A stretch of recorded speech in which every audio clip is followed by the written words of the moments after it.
बात की एक बार।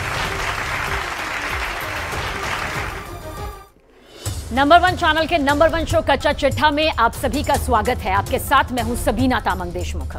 कच्चा चिट्ठा में आज बात इजरायल को भड़काने वाले उस कदम की जिसकी चिंगारी जापान तक पहुंच चुकी है।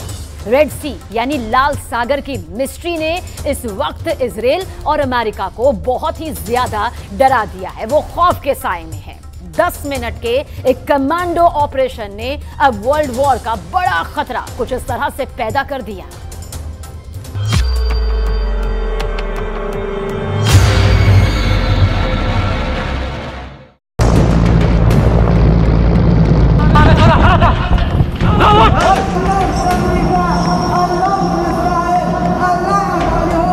हेलीकॉप्टर एक जहाज के ऊपर मंडरा रहा है। हेलीकॉप्टर की कोशिश है कि वो किसी तरह शिप पर उतर जाए। खतरा बहुत ज्यादा है।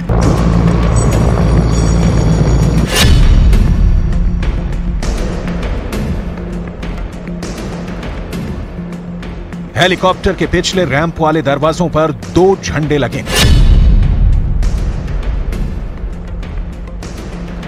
एक है यमन का झंडा और उसके नीचे है फिलिस्तीन का फ्लैग।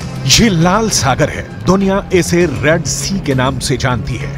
आखिर यहां रेड सी में क्या हो रहा है? हेलीकॉप्टर किसी तरह जहाज की रफ्तार से रफ्तार मिलाकर आगे बढ़ता है और इस शिप पर उस जगह पर पहुंचता है जहां ये जहाज पर उतर जाए। लेकिन अचानक इस हेलीकॉप्टर से कमांडो निकलने शुरू हो जाते हैं। जहाज पर हमला होता है और ये कमांडो जहाज पर कब्जा करना शुरू कर देते हैं।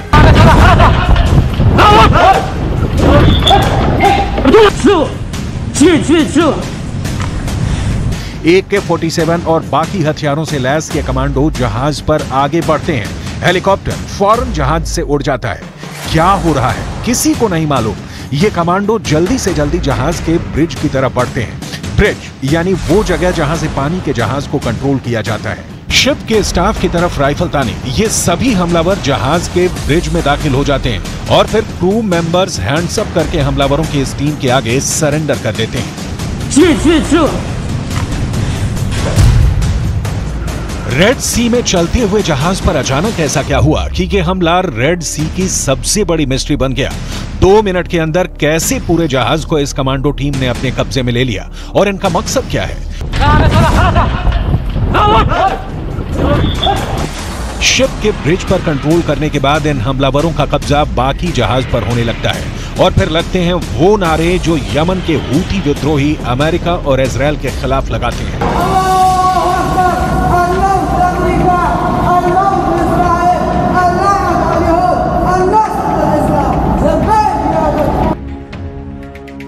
ये है जहाज गैलेक्सी लीडर जो लाल सागर से गुजर रहा था और अब यमन के हूती विद्रोहियों के कब्जे में आ चुका है। उसके चारों तरफ उनकी स्पीड बोट है। जहाज पूरी तरह उनके कंट्रोल में है। यमन में बैठे हूती विद्रोहियों की सरकार का दावा है कि उसने इजरायल के जहाज को टारगेट किया है और ये गाजा में बमबारी का बदला है और ऐसे हमले होते रहेंगे।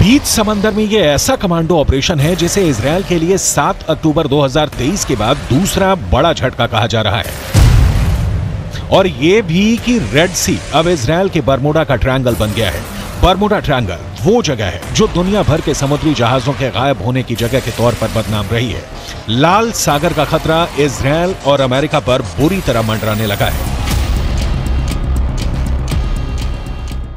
रेड सी में यमन के हूती विद्रोही वो कर रहे हैं जो अब तक बाकी अरब देशों ने सोचा भी नहीं था। लेकिन इनमें सबसे बड़ा पेंच यह है कि इजरायल ने इनकार कर दिया है कि उसका इस शिप से कोई लेना देना भी है। गैलेक्सी लीडर जहाज का रिकॉर्ड बताता है कि यह कार सप्लाई करने वाला शिप है जो 48,000 टन तक वजन के साथ चलता है। इस जहाज के मालिकों को रे कार कैरियर्स नाम की कंपनी से जोड़ा गया है। बताया जा रहा है कि ये कंपनी इजराइल के कारोबारी अब्राहम रामी उंगर ने बनाई थी। इसलिए हूती विद्रोहियों को लगा कि यह जहाज इजराइल का है, लेकिन जहाज के मालिक एक ब्रिटिश कंपनी है और अभी इसका संचालन जापान की एक कंपनी करती है। またイスラエルとも意思疎通を図りつつ、当事者であるホーシー派への直接の働きかけに加え、サウジ、オマーン、イラン等の関係国に対して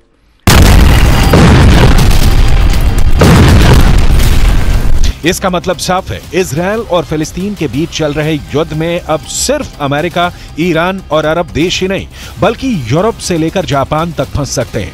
इस युद्ध का दायरा और बढ़ सकता है। जैसा कि शुरुआत से खतरा बताया जा रहा है, गैलेक्सी लीडर के क्रू मेंबर्स में कई देशों के लोग शामिल हैं। इसमें बुल्गारिया से लेकर फिलीपींस, मैक्सिको और यूक्रेन के कर्मचारी भी हैं और इस वक्त ये सभी हूती विद्रोहियों के कब्जे में है। इजराइल के प्रधानमंत्री नेतन्याहू भी दावा कर चुके हैं कि इस जहाज के स्टाफ में कोई भी इजरायली नहीं है। हालांकि यमन, जो इस वक्त गाजा में चल रही बमबारी को लेकर बहुत गुस्से में है और जहां रोजाना इजराइल के खिलाफ हजारों लोग प्रदर्शन कर रहे हैं, वहां बैठी हूती सरकार का दावा है कि उसने इजरायली शिप को ही कब्जे में ले लिया है और इजराइल अब सिर्फ डर की वजह से पीछे हट रहा है।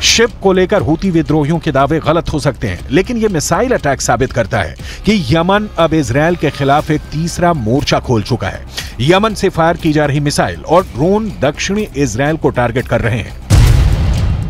सवाल है, क्या अब यमन होगा इजराइल का अगला टारगेट? क्या इजराइल अब यमन में भी गाजा जैसा ऑपरेशन चलाएगा और हमास के बाद यमन के हूती विद्रोहियों पर इजराइल की सेना टूट पड़ेगी? कुल मिलाकर इस वक्त रेड सी की मिस्ट्री इजराइल और अमेरिका के लिए बरमूडा ट्रायंगल वाला खतरा बन चुकी है। इजराइल दावा कर रहा है कि गैलेक्सी लीडर को ईरान की शह पर ही अगवा किया गया है और ईरान ही इस हाईजैक का मास्टरमाइंड है।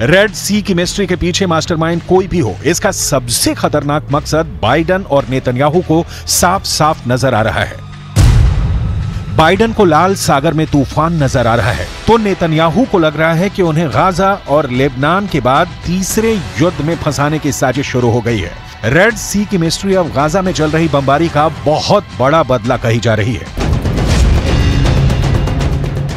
इजराइल और अमेरिका को बड़ी चुनौती 4 एच से मिल रही है।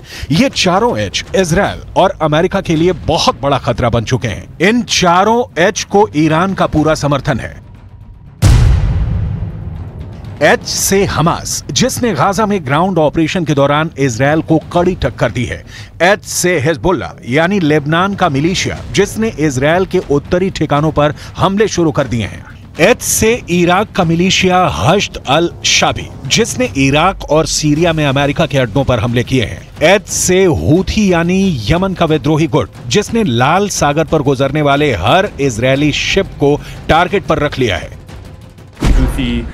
Seizure of the motor vessel Galaxy Leader in the Red Sea is a flagrant violation of international law. We demand the immediate release of the ship and its crew, and we will consult with our allies and UN partners as appropriate on next steps.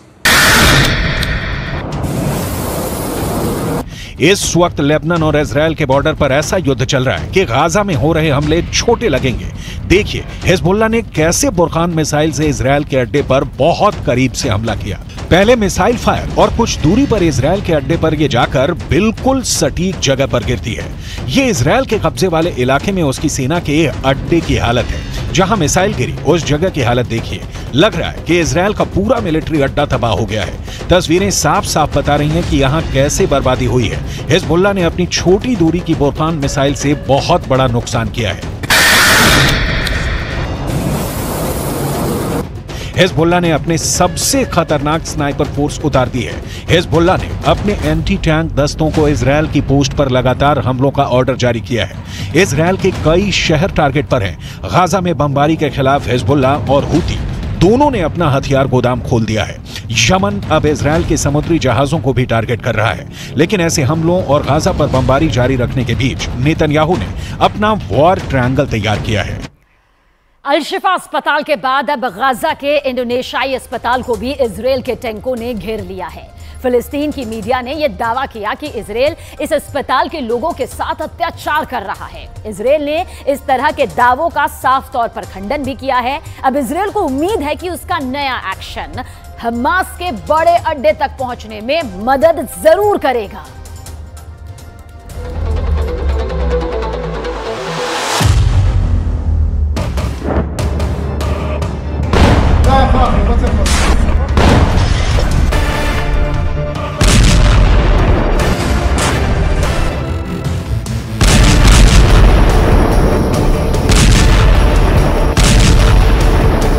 अल शिफा अस्पताल की हालत देखकर ही पूरी दुनिया में हड़कंप मचा हुआ है। अरब देशों की जनता गुस्से से भरी हुई है और अब इजरायल एक नहीं बल्कि अल शिफा जैसे हालात कई अस्पतालों में पैदा करने जा रहा है।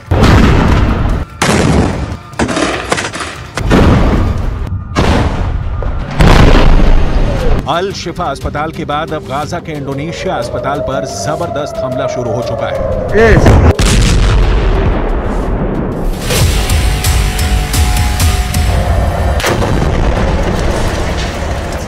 पूरे अस्पताल को घेर लिया गया है। अस्पताल के आसपास तोपखाने लगा दिए गए हैं और फिलीपींस के अखबार जो रिपोर्ट्स दे रहे हैं उसके मुताबिक अस्पताल के अंदर दहशत इतनी ज्यादा है कि लोग बेहोश होकर गिर रहे हैं।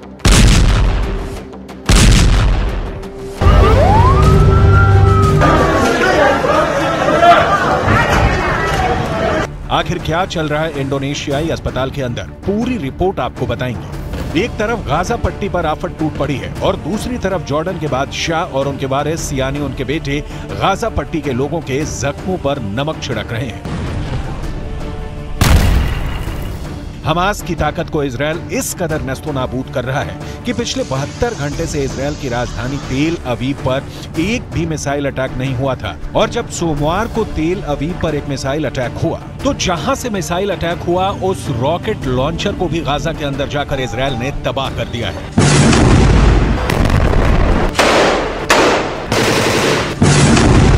गाजा पट्टी के अंदर की युद्ध की सारी खबरें आपको देंगे, लेकिन शुरुआत करेंगे इंडोनेशियाई अस्पताल के दहशत भरे दावों से। दरअसल गाजा पट्टी के अंदर स्थित इंडोनेशियाई अस्पताल इंडोनेशिया की सरकार और फिलिस्तीन की सरकार के बीच दोस्ती का एक बेजोड़ नमूना है और इंडोनेशिया की सरकार की मदद से ही यह अस्पताल खोला गया था ताकि गाजा में मरीजों का इलाज हो सके।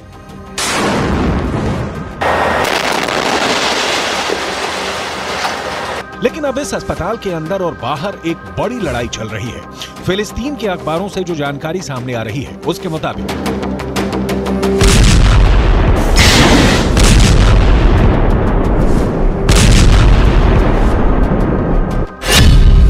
गाजा पट्टी के इंडोनेशियाई अस्पताल में इस वक्त करीब 700 मरीज हैं और करीब 5000 लोगों ने अस्पताल के अंदर शरण ले रखी है। अस्पताल के आसपास के इलाके में लगभग 10,000 लोगों ने शरण ले रखी है। अगर अस्पताल के कर्मचारियों की संख्या को भी मिला लें तो गाजा के इंडोनेशियाई अस्पताल और उसके आसपास के पूरे इलाके में करीब 20,000 लोग फंसे हुए हैं।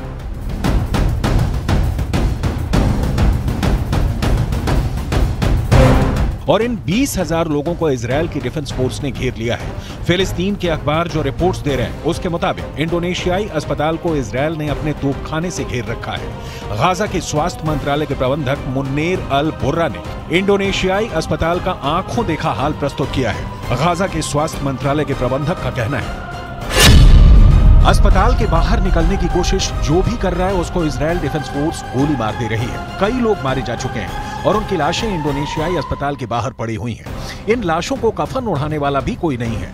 अस्पताल के अंदर लोग इतने ज्यादा डरे हुए हैं कि जो पीड़ित हैं और जो मरीज हैं वो खड़े खड़े गश खाकर फर्श पर गिर रहे हैं।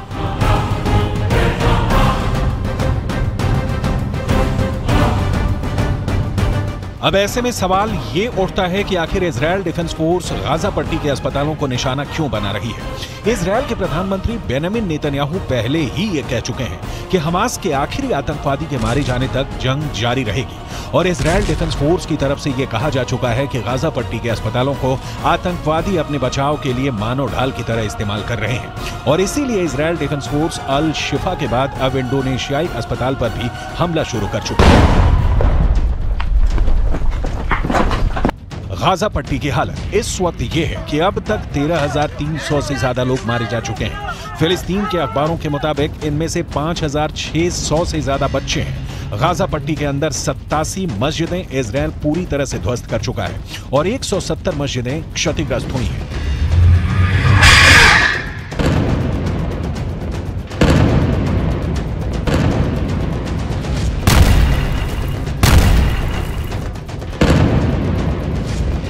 गाजा में एक बहुत बड़ा नरसंहार हो रहा है, लेकिन उसके बाद भी अमेरिका के नेशनल सिक्योरिटी काउंसिल के प्रवक्ता जॉन किर्बी ने पत्रकारों के सामने एक प्रेस कॉन्फ्रेंस में कहा है कि गाजा पट्टी में कोई नरसंहार नहीं हो रहा। ये पूरा बयान आपको सुनाएंगे और इसके आगे आपको ये भी बताएंगे कि कैसे जॉर्डन भी गाजा पट्टी के जख्मों पर नमक छिड़क रहा है। लेकिन सबसे पहले अमेरिका के उस पाखंड के बारे में बताना जरूरी है जो बिल्कुल साफ नजर आ रहा है। यूक्रेन और रूस के युद्ध में जब पुतिन की मिसाइल यूक्रेन पर कहर बनकर टूट रही थी और करीब 1,000 यूक्रेनी बच्चे हताहत हुए थे, तब ही अमेरिका ने यह कहना शुरू कर दिया था कि पुतिन नरसंहार कर रहे हैं। लेकिन गाजा पट्टी के अंदर हजारों मौतों के बाद भी अमेरिका इसे नरसंहार नहीं मान रहा। यह अमेरिका के दोहरे मापदंडों का बुक टेक्स्ट एग्जाम्पल है।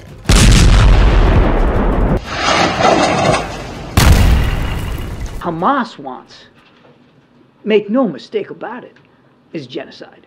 They want to wipe Israel off the map. They've said so publicly, more than one occasion. In fact, just recently. And they've said that they're not going to stop. What happened on the 7th of October is going to happen again and again and again. And what happened on the 7th of October? Murder, slaughter of innocent people in their homes or at a music festival. That's genocidal intentions.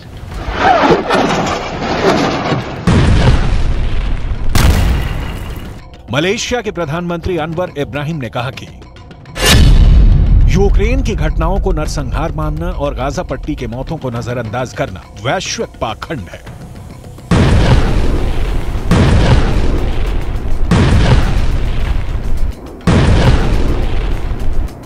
दूसरी तरफ अगर देखा जाए तो अब तक Gaza पट्टी के अंदर 30,000 से ज्यादा लोग घायल हैं और गाजा पट्टी के अस्पतालों की हालत क्या है ये पूरी दुनिया को नजर आ रही है।